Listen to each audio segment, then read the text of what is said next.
Бассам Фатхи Аль-Балави, председатель регионального отделения Императорское православное палестинское общество в Чувашской республике и президент общества дружбы и сотрудничества между народами Чувашии и Россия, и Палестина, имею в виду, Палестина, Россия, естественно.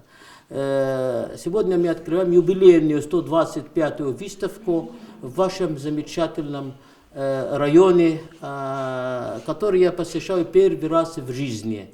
И настолько приятно, настолько на душе хорошо. Такой замечательный музей, такие хорошие руководители района, директор музея, такие удивительные люди.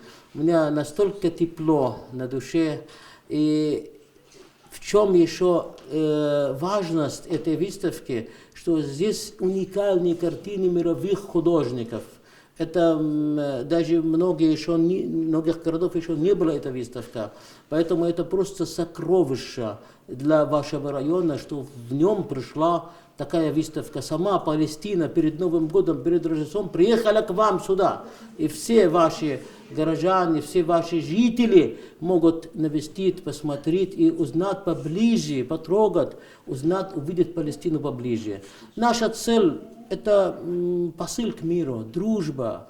У нас этот год был объявлен годом культуры Палестины в России, а следующий год мы объявили годом укрепления многовековой дружбы и культуры народов России и Палестины. Это в честь 80-летия Победы. Через искусство, через изобразительное искусство можно объединить всех людей Земли.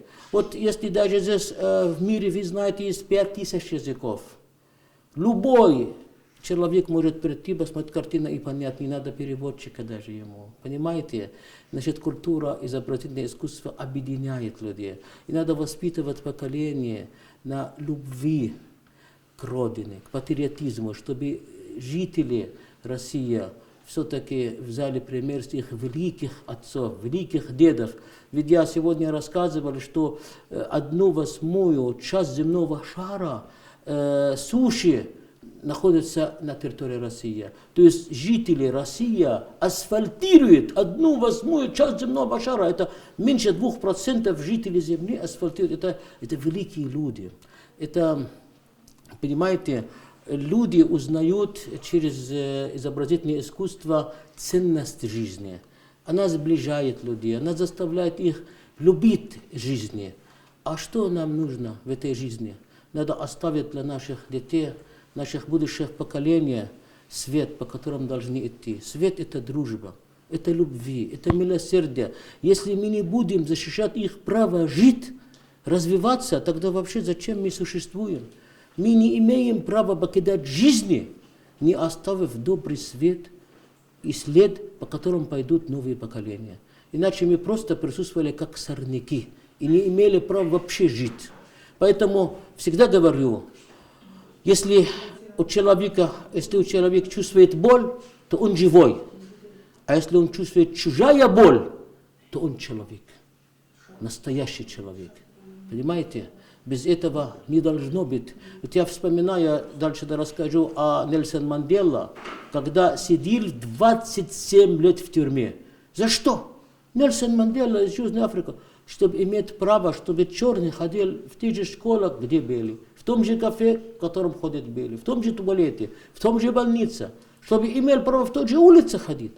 За это 27 лет тюрьмы. А когда он вышел из тюрьмы, сказал, пока Палестина не свободная, мы, народы Южной Африки, никогда не будем чувствовать, что мы свободны. Еще сказал, если рядом с вами стоит человек, унижают его достоинство, и ты не чувствуешь себя униженным, значит, ты потерял часть своего человечности. Вот как мы должны быть. И как еще Че Гевара сказал, я никогда не смогу спокойно спать ночью, пока хоть один ребенок в мире не найдет стакан молока, чтобы выпить. Смотрите, на каких примерах надо воспитывать наши будущие поколения и дети. Только на любви, на милосердии, на солидарности, на дружбе, на единство, на согласие. А больше что еще надо? Что еще надо? Спасибо большое. Спасибо.